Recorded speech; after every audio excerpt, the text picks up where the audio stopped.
Hello and welcome to episode 19, the Strawberry Moon edition of Notes from the Aisle Seat, the podcast that covers the arts in northern Chautauqua County, sponsored by the 1891 Fredonia Opera House. My name is Tom Laughlin, and I'm your host as we bring you news and information about arts events at the Opera House and around the region, including interviews with artists and creators across the county.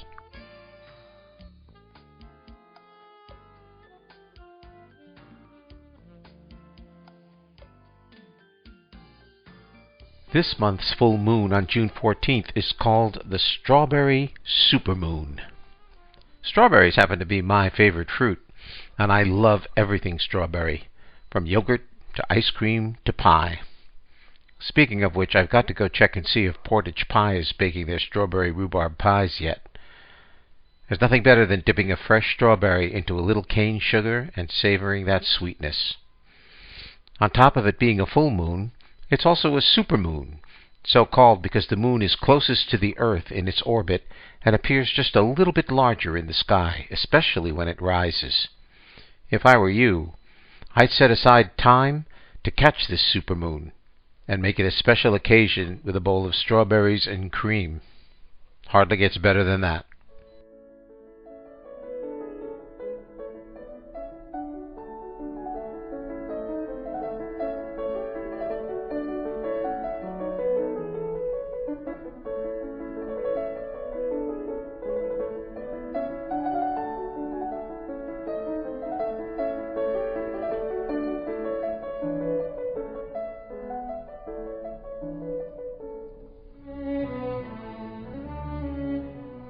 The Bach and Beyond Festival takes place a few days after the release of this podcast, beginning on June 10th and running through June 12th. And it promises to be an exciting 3 days, as the festival is returning after a 2-year COVID hiatus. Maestro Grant Cooper has put together a wonderful program, and if you're interested in hearing about it from the maestro, just check out episode 18 of this podcast. If you're a Mozart fan, Maestro Cooper hasn't forgotten about you. In fact, you're in for a little surprise if you should come on Saturday evening's performance. Well, I'll let that surprise speak for himself.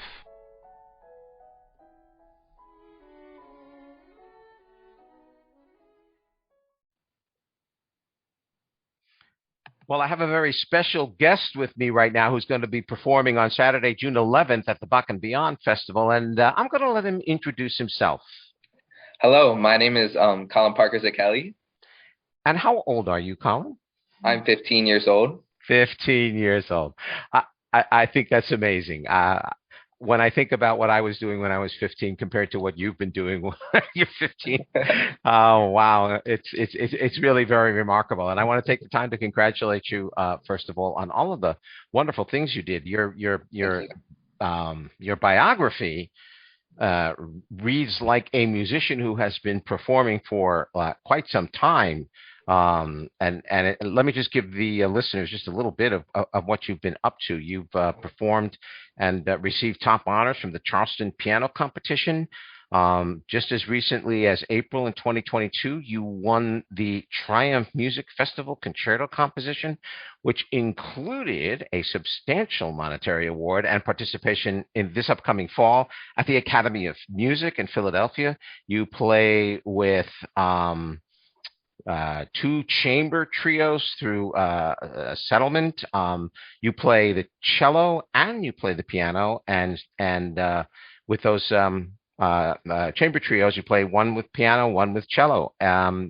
It's really, and there's a number of other things here that are just outstanding. So congratulations on all of that. I see Thank why. you. I see why you've been chosen to perform as a guest artist, a young guest artist on Saturday.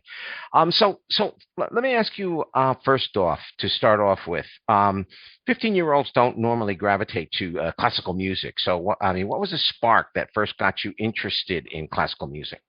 I don't know if it's like necessarily one moment that got me into it, but it's been a part of my life for a while. Like, when I was very young, my parents would play it for me. My mom is an opera singer, so that got me very immersed into it at a young age.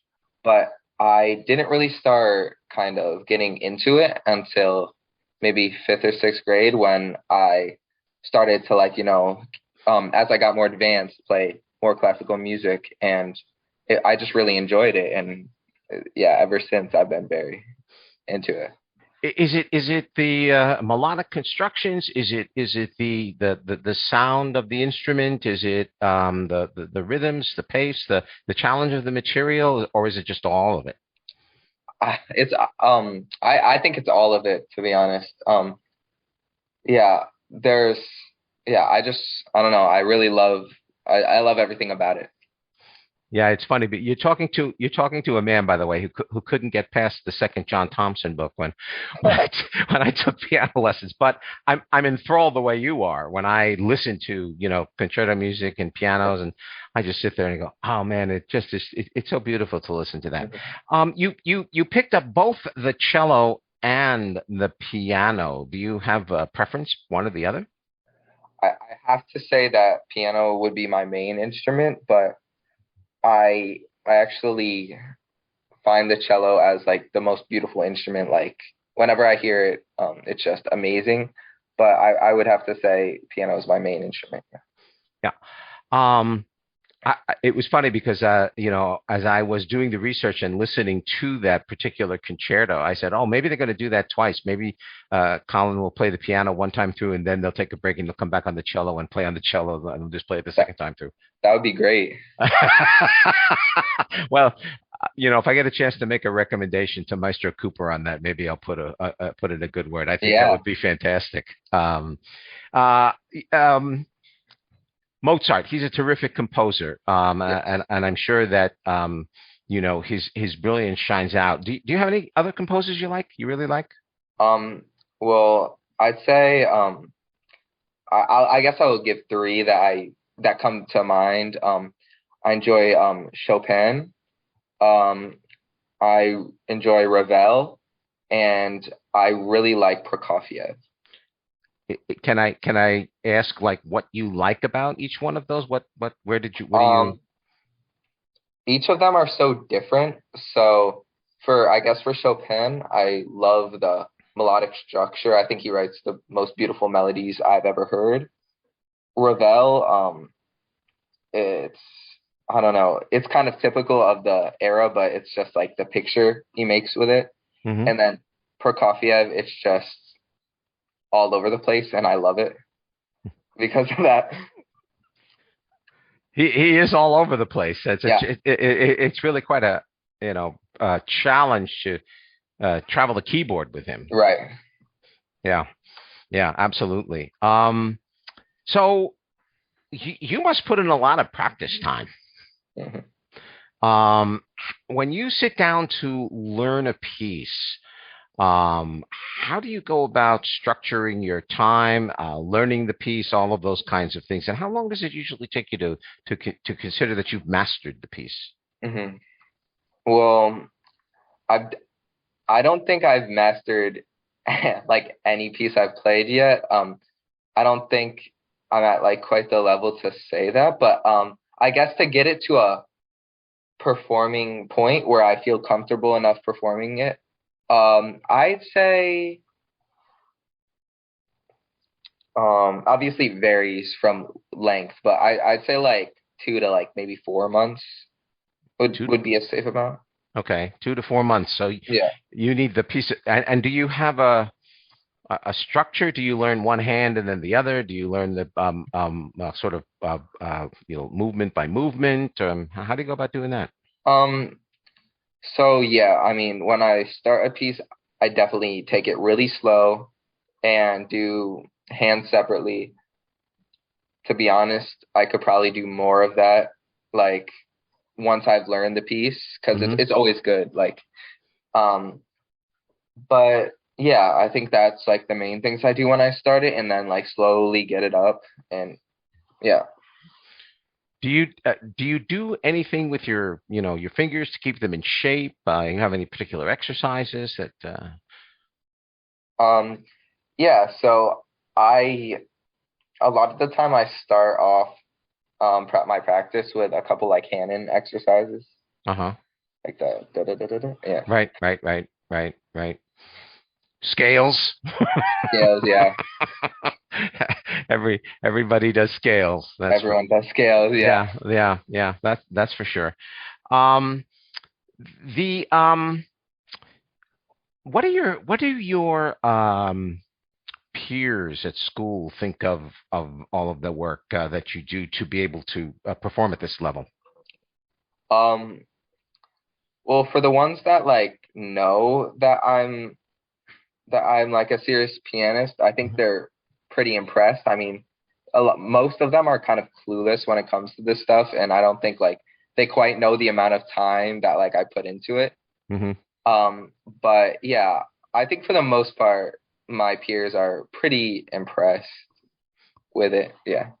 Yeah, well, they should be. I mean, it's again, it's a skill that at your age, not a lot of people have mastered to the level that you've mastered it. Yeah. I also understand you like soccer. Yeah. As you can see, Yes. yeah. I do. I like watching and playing soccer. What position do you play? I play midfield. Midfield. Okay. And you have a favorite team, favorite player? Um, my favorite team is probably Borussia Dortmund. I also like Tottenham. This one. Um, I don't even know. I have a lot of favorite players. I, I used to follow soccer a little bit more. My father, in fact, was a soccer coach, Oh, and cool. I used to follow soccer a little bit more. I used to follow the Tottenham Spurs, I think, for quite some Yeah, time.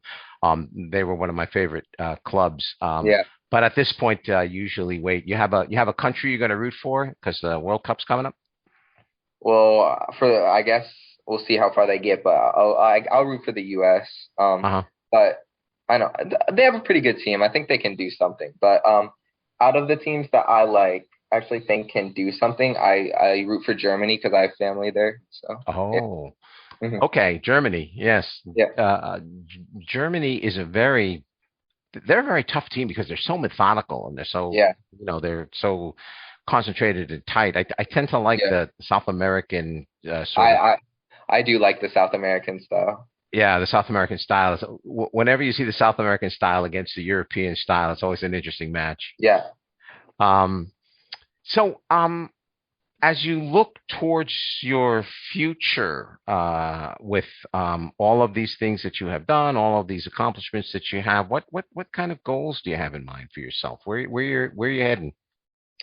Well, I mean, I definitely want to go into music. Probably like piano performance of some sort. Hmm. I can't really see myself doing anything else, so I guess that's Uh, something. Yeah.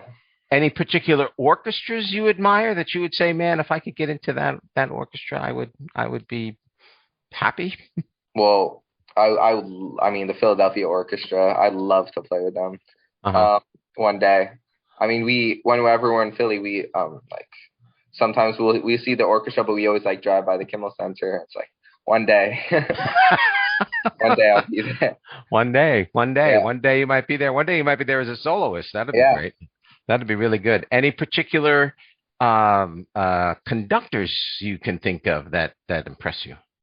Um, I mean, there's the like famous ones. I like Yannick, who's the music director at the Philadelphia Orchestra. Uh-huh. Um, I really like Dudamel. We saw the LA Phil. Um, it was like a rehearsal thing that they just opened to the public. It was really cool, and we saw him conduct. Um, there was one, I forget his name, but he conducted the Berlin Philharmonic when we saw them, and Hmm. he was very good. I really liked him. And here's the last question for you, I think. Uh, what kind of preparations are you doing now just to come to the Bach and Beyond Festival? How do you get time to no, just rehearse the piece? Um, Actually, it's on my piano right now. You know, I it's pretty well like under my fingers because I've had it in the rotation for like about 3 years since they asked me to do it, but because of COVID and stuff, you know, it ended up getting postponed. So what you're telling me is that you actually were invited to do this when you were 12. 12 or 13, I think. 12 or 13, yeah. Yeah. Okay. Yeah. Yeah. I just want to put that out there so people understand. And you've been rehearsing it ever since. Yeah, I mean, I probably took about a 2-year break from it, and then just recently, like maybe January-ish, I've been getting it back. But yeah, I'm excited. Yeah. And so are we. I was actually quite. I know your grandmother, and Yeah. I was happy to. She was the one who sort of tipped me off, and because I interviewed her for something completely different, and she said, Yeah. You want to talk to my grandson because he's a piano prodigy. I said, well, that's it, because I enjoy talking to young people, and I think it's really important that the listeners ought to, say, we do have some good young concert musicians coming up, and you're probably going to be one of them with your audition. Well, Collin, that's great. Listen, thank you so much for your time. Thank your parents for me. I do appreciate them letting you give me a little bit of this time to talk to you, and I do hope I get a chance to hear you perform at the concert. I will be. It's going to be very exciting. Mm-hmm. Excellent. All right. Thank you. Okay, Collin. Thank you very much. We'll see you soon. All right. You'll be able to catch Collin's performance on Saturday, June 11th at 8 p.m. Friday's concert is at 8 p.m. as well, and Sunday's matinee concert begins at 3 p.m. Tickets are available by calling the box office at 716-679-1891. Tickets for each individual night cost $20 per night, while a full subscription to all 3 concerts costs $51, a $9 savings.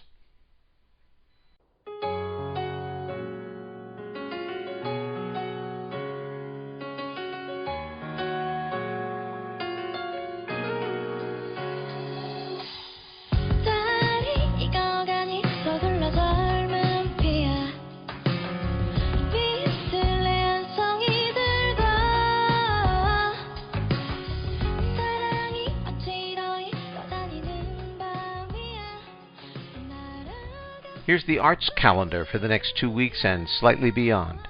The Main Street Studio in Fredonia will soon be taking registrations for their 5 2-week drama camps beginning July 11th and running through August 20th. Each camp has a separate theme for different age groups. You can find out more information on their website, www.mainstreetstudios.org. These wildly popular camps fill up fast, so be sure to check in now to make sure that you know when registration opens. The city of Dunkirk kicks off the return of its Music on the Pier series every Thursday night beginning on June 9th and continuing through August 25th. Also, the 26th annual Juneteenth celebration will be held in Memorial Park in Dunkirk on June 18th from 12 to 8 p.m. and on June 19th from 12 to 6 p.m. The celebration includes African dancing, a poetry slam, gospel music, and more. In fact, Dunkirk has quite a few events going on all summer throughout the city. Check out their website at cityofdunkirk.com for complete information. The Village of Fredonia will also kick off its concert season on June 22nd, 2022, and continue through August 10th. Call the Village offices at 716-679-2302 for more information. If you or your organization have an event or festival you'd like mentioned on the arts calendar, why don't you give us a call at 716-679-1891 and let us know about it. Please be sure to let us know at least a month in advance so we can schedule it accordingly.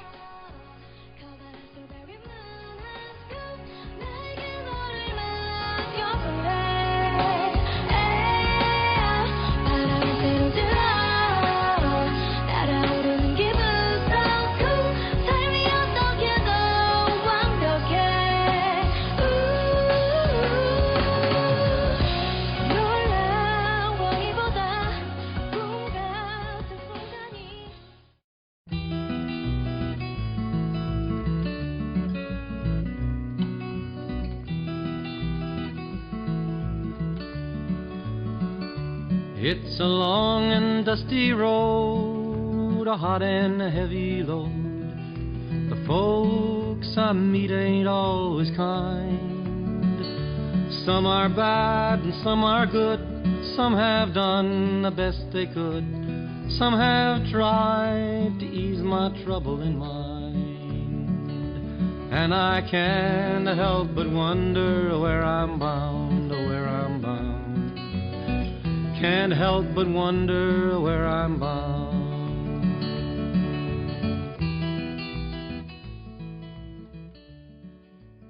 I don't quite remember when it was, but I must have been about 15 or 16 when I first heard the Tom Paxton song, Ramblin' Boy.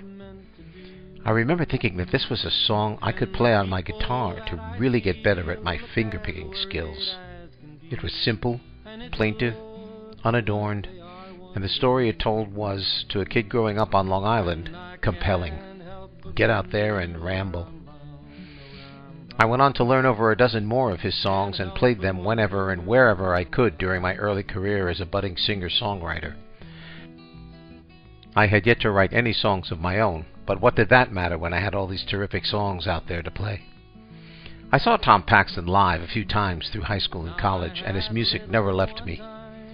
So when I found out he was coming to the 1891 Fredonia Opera House for a concert with the Don Juans, I was beside myself. I just had to have a chance to interview him for this podcast. And fortunately, Tom, being the generous soul that he is, agreed to speak with me. It was all I could do to keep the raging fanboy in me under control as we spoke. Here's our conversation, recorded via telephone. Can't help but wonder where I'm bound. And I had a buddy back home, but he started out to roam.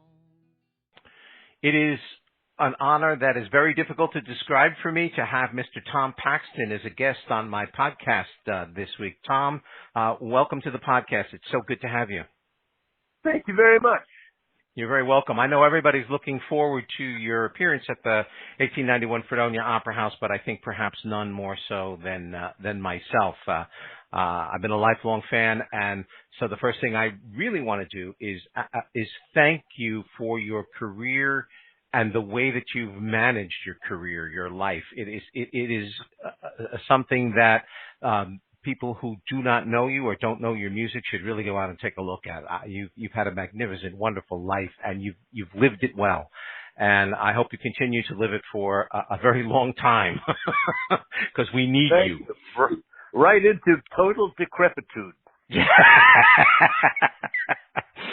Okay, so I would love to start this interview with you talking a little bit about what is my absolute favorite album of yours, and that is the live album that you recorded at the bitter end in 1970 called The Complete Tom Paxton.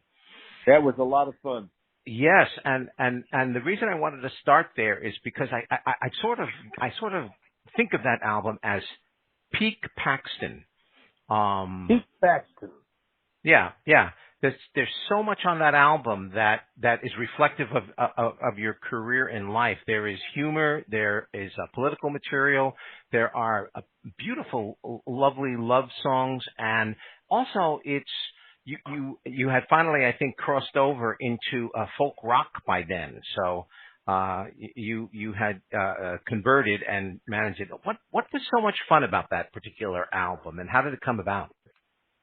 Well, the first thing I'd do is I would quarrel with you about anything to do with folk rock. I don't think I ever did that. Well, there were no amplified instruments or drums. Oh, that's right. Yes, that's correct. There were not. But you had three great sidemen with you. I think Herb Bushler, yes. Mark Horowitz, David Horowitz. Yeah. And I think we had Herb Bushler on bass. Mm-hmm. I can't remember. So when it comes to using sidemen, absolutely. But I think it was folk. It was not rock in any way. I stand corrected. Okay. You may approach the bench. Okay, thank you. There are a number of interesting things about that album.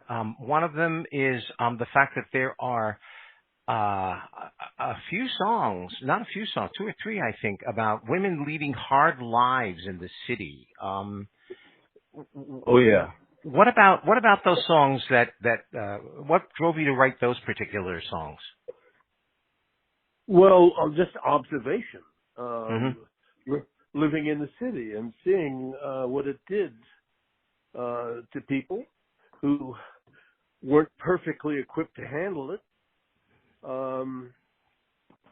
They wound up making terrible choices and suffering badly from it.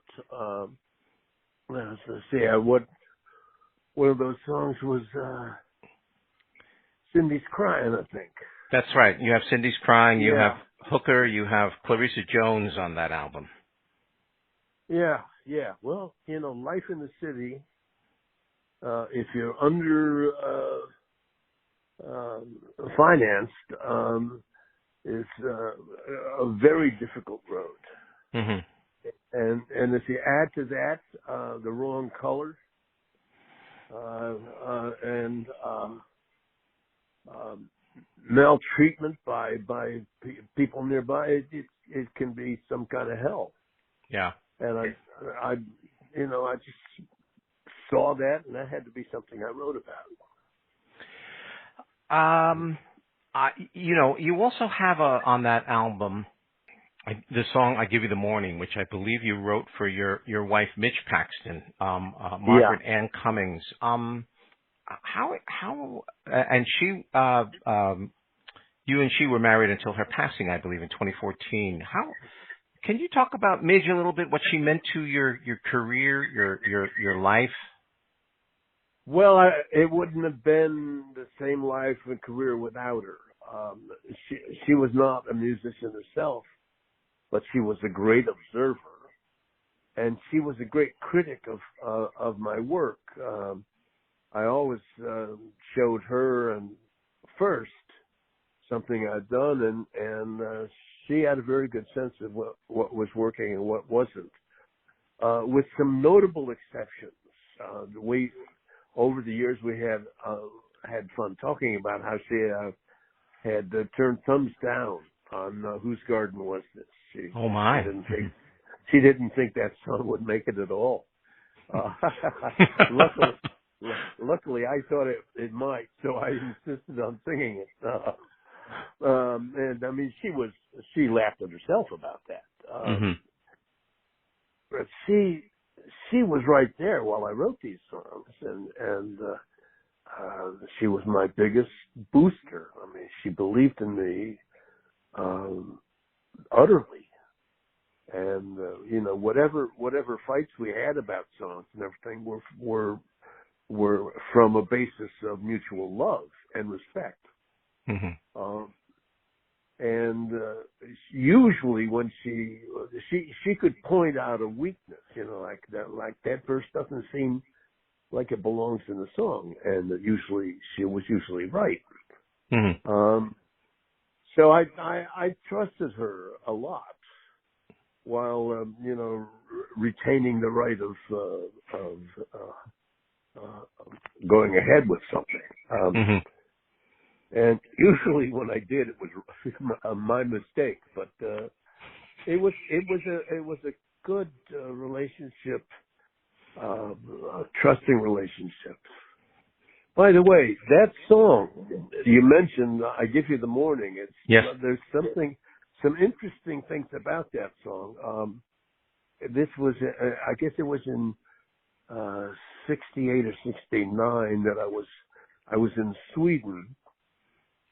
And I did a couple concerts in Sweden, and they were with a Swedish folk singer named Fred Åkerström, who had a wonderful bass baritone voice and played lovely guitar accompaniment. And he took that song and translated it into Swedish and came up with what is a classic recording in Sweden. To this day, it's played on the radio there, and people all love it. and I've got the recording of it. It's just beautiful. And now in 2022, there's a wonderful group that you need to hear called Buffalo Rose. Uh-huh. They're based in Pittsburgh, and they just released an album. I guess it's an EP called Rabbit, in which they sing my song Jennifer's Rabbit, and they sing 2 songs that we wrote together. But they also sing I Give You the Morning, and they just do an incredible job on it. I'm gonna recommend highly that you look it up. It's out there now, so it probably is on Spotify or something like that. They just do a beautiful version of it. It was just today's the 3rd, isn't it? Today is the 3rd, yes. Yeah, it was just 2 days ago. 8 years since Midge died. And the girls and I are we have a moment together on June 1st every year. It just seems so hard to believe. I was interested in her simply because she had been with you so long, and I just have to believe that there are so many things about your relationship and the inspiration she gave you that I haven't really seen. You have to write your autobiography soon, or get someone to write a biography of you, so we can learn a little bit more about her, because I think she's a fascinating character that people like me who are fans of yours would love to know more about. I'm gonna have to do that just to shut people like you up from yelling about an autobiography. Okay. Oh, great. I'm sorry about that. Hey, it was tough enough the first time. Right.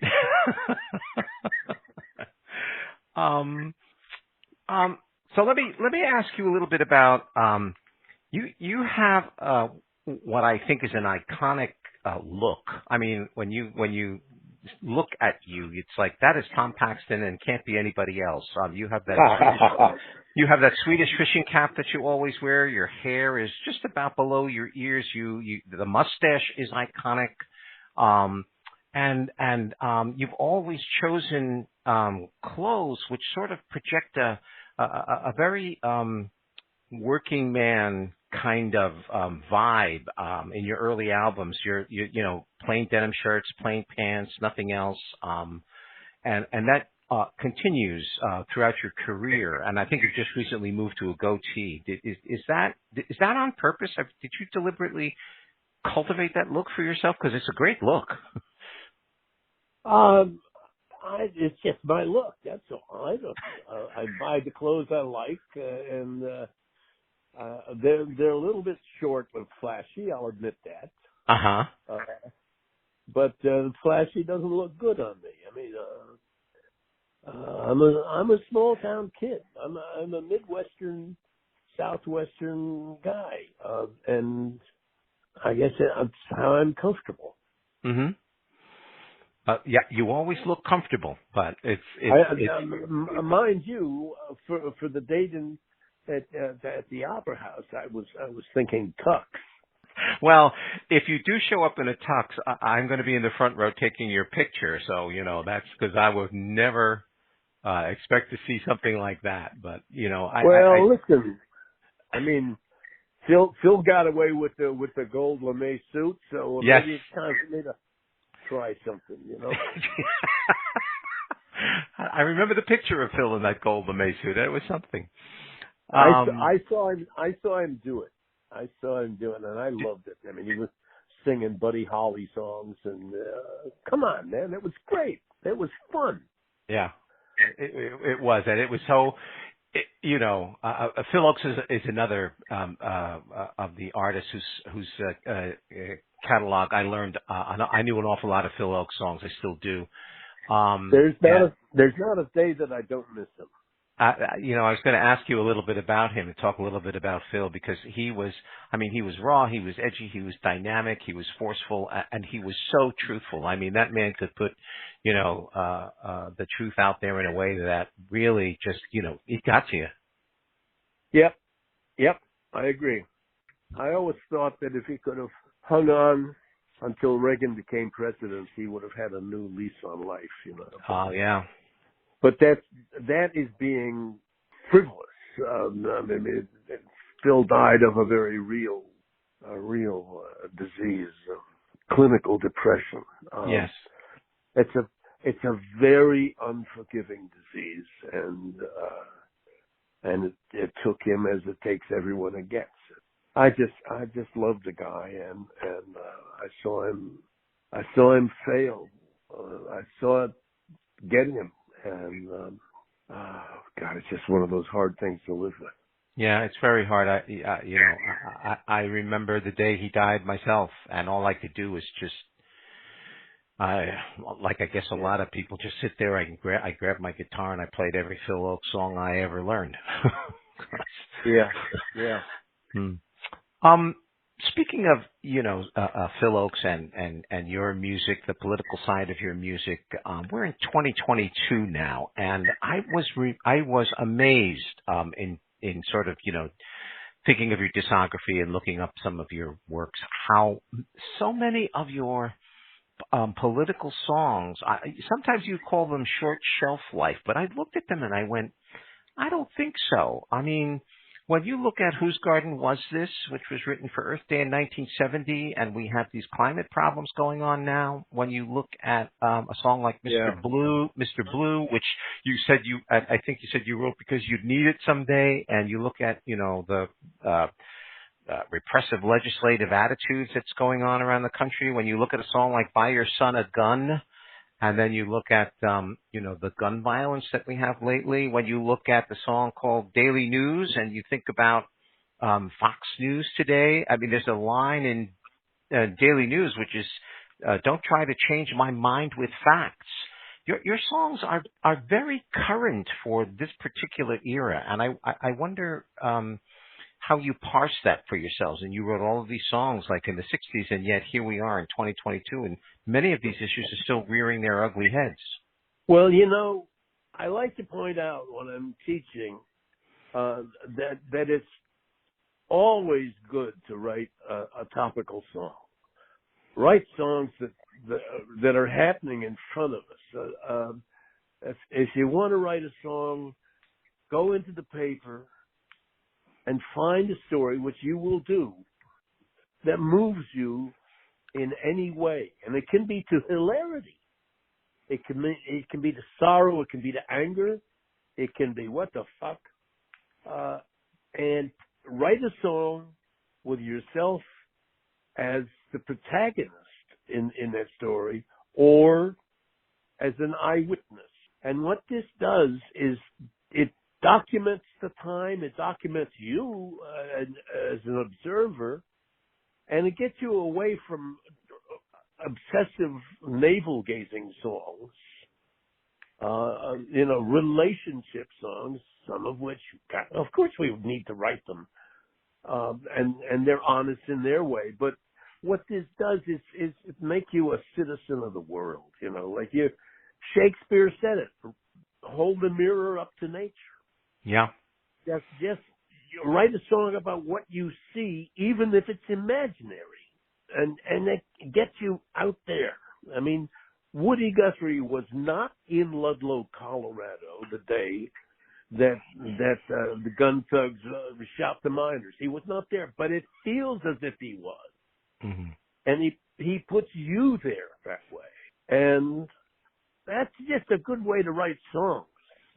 And I like to point out that our national anthem is a topical song about an actual battle in one of our less important wars. And yet it's our national anthem.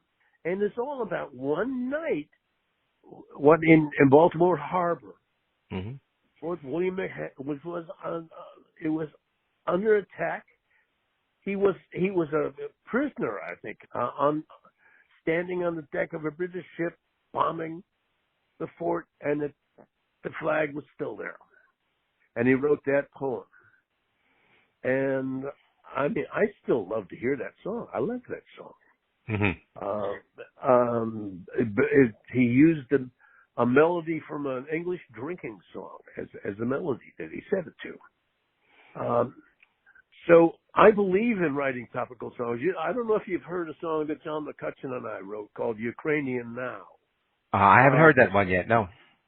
Oh my God. Go on YouTube.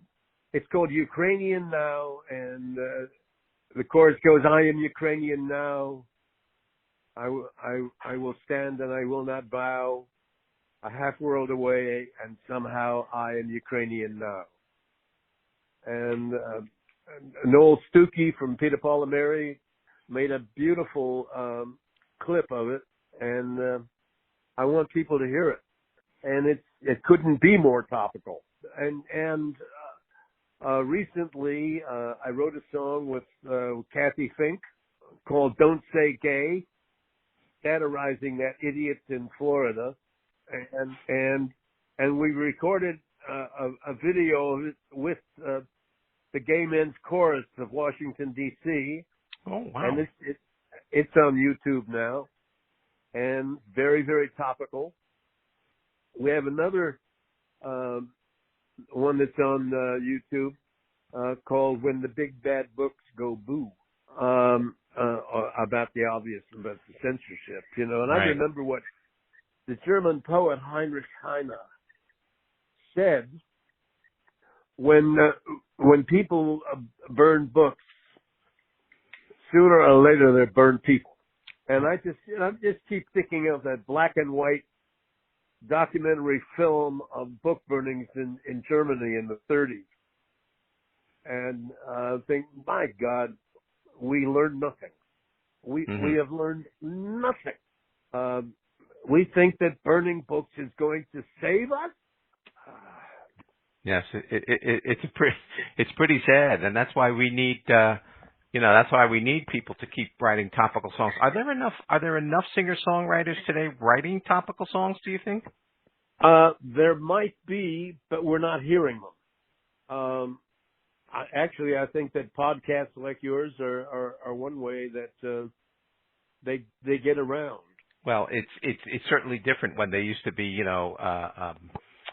played on the radio, and there wasn't so much extra stuff going on. But now the choices are so many. It's hard to find the zoomed in on the ones that you want. I mean I think that's part of the difficulty. Yeah. Just to change the topic a little bit, you're also you have a streak of humor in you that's quite funny.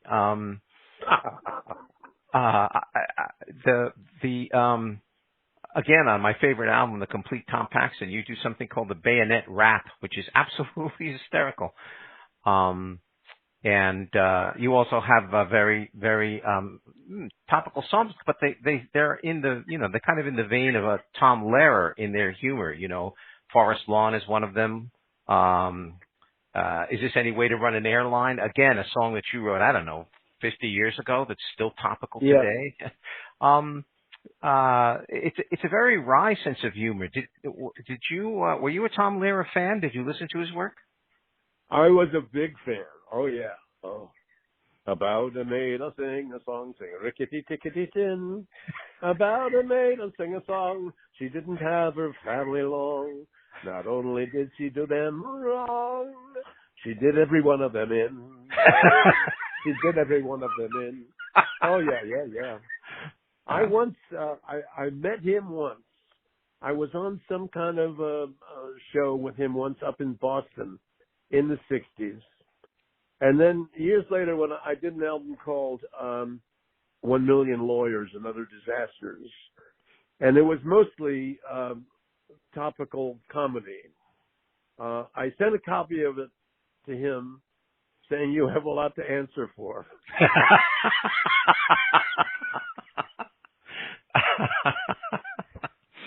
Oh boy. Yeah. Whenever I hear those particular songs, I can't, they're they're so funny, and you have just a way with lyrics that they're quick and they're sharp, and some of them are very onomatopoetic. I mean, it's quite a talent. I think that people who know your work are that's the thing that they love most about you is your ability to write beautiful ballads at the same time that you can write the topical political songs, at the same time that you can write these glib, humorous songs that poke fun at social mores and things like that. That's what keeps me off the streets. You've received a Lifetime Achievement Awards from, I think, the BBC, the Grammys, ASCAP. You were nominated for Grammys 4 times. You have quite a distinguished career. People do recognize your work. Does that bring you a lot of satisfaction to know that recognition is out there for you? It doesn't bring me the satisfaction that I get from having my peers say they like my work. Uh-huh. And the satisfaction of comments after a concert, that's where the rubber meets the road. I don't know where the awards come from, although I am very, very grateful, particularly grateful for the Grammy Lifetime Achievement, because I think that helps bring people into the auditorium, and then I've got my opportunity to get through. You have your audience there, and they're sitting here, and you can finally, have that conversation with them in a way where you can, present the music and so on and so forth. It's all a conversation. Yeah. It's all a conversation. Lifetime. Yeah. So I have one final question to ask you. I don't want to keep you all day. I could, but I don't want to. But you have a life to live, right? Your most famous song, I think, is "Last Thing on My Mind," and it's been covered by I don't know how many people. After 50 studio albums, I think 13 live albums, and I think you're also listed on 95 different compilation albums. The "Last Thing on My Mind" still stays, in a lot of people's minds as the song that really identifies you as Tom Paxton. But I'm confused about one thing, and I'd love to have you clarify this for me. I'd love to get it from the horse's mouth. Are there 3 verses to this song, or are there 4? There are 4. There are 4. Yeah, on Ramblin' Boy, I just sang 3 verses. Mm-hmm. That was the original recording, but it's always had 4 verses, and that's all I do. And I do all 4 now. Uh-huh. Well, the reason of course that I asked the question is that some people, that they choose between the verse with the Subway Underground and as I lie in my bed in the morning. Sometimes you hear one, sometimes you hear the other, but it's hard to get a recording of all 4 verses. Well, most of my recordings of it are 4 verses, I think. Mm-hmm. Plus, there's the one that I heard on the internet that you may never have heard. It goes like this: "Oh, I met this young girl at a folk club, like you do, like you do. I bought her a drink, she bought me a drink, and I asked her." Wait a minute, I'm getting it wrong. I've forgotten it. How about that? I'm 84. What do you want from me? Well, what I'm getting from you is just about everything I could ever want. So, you're doing fine as far as I'm concerned. We'll have to get the mysterious 5th verse published in your autobiography. In the goddamn autobiography. Yeah. Oh my goodness. Tom Paxton, I can't. It's very hard for me to express how wonderful it has been for me personally to talk to you. This is going to be a signature life moment for me. It's great to be able to. Not too many people get to sit down with someone who was their idol for a half an hour and be able to talk to them like this. My only wish is My only wish is that it was over a cup of coffee or beer or something, but I don't know. Maybe someday. Maybe someday. That can still work out. That can still work out. Yes. But thank you once again. We all look forward. I certainly do. Look forward to your upcoming concert here at the 1891 Fredonia House. We can't thank you enough for being here, and also, bringing along the Don Juans and listening to their music and all of that kind of stuff. So, happy travels. I know you've got a hell of a month of touring coming up in June. So I wish you the best with every date you've got. Thanks a lot. Okay. Thank you very much, Tom. Wow. Just wow.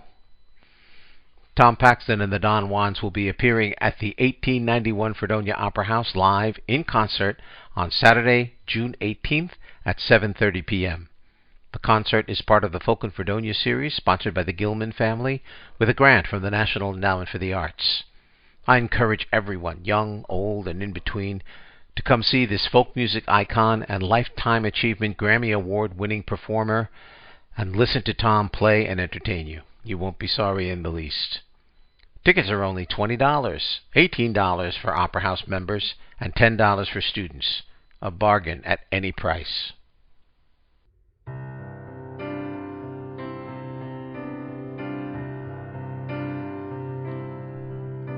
When I open the paper, or check out the news on TV, it's pictures of buildings exploding, is all that I see. But there in the midst of the horror, the blood and the bone, are the Davids against the Goliath, defending their homes. I am Ukrainian now, I will stand and I will not bow. Half world away, but somehow I am Ukrainian now.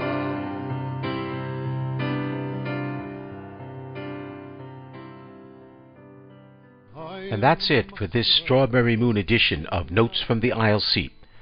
My thanks to Collin Parker-Szekely and the Szekely family, and especially to Mr. Tom Paxton for being my guests on this episode. Notes from the Aisle Seat is a production of the 1891 Fredonia Opera House in Fredonia, New York. For more information on any of the Opera House's events, call the box office at 716-679-1891, visit the website at www.fredopera.org, or email at operahouse@fredopera.org. Notes from the Aisle Seat is now available wherever you get your podcasts, including Apple Podcasts, Google Podcasts, Spotify, Stitcher, Amazon Music, and also on the Opera House YouTube channel. If you like this podcast, please consider following us by clicking the follow buttons on our website and spreading the word through your social media feeds. If you have an arts event you'd like featured on the podcast, why don't you drop us a line at operahouse@fredopera.org, and we'll see about featuring your event. Please try to give us a month's advance notice if possible to facilitate timely scheduling. We'll return in 2 weeks on June 22nd, 2022. I'm Tom Laughlin, and until then, be safe out there and be kind to one another.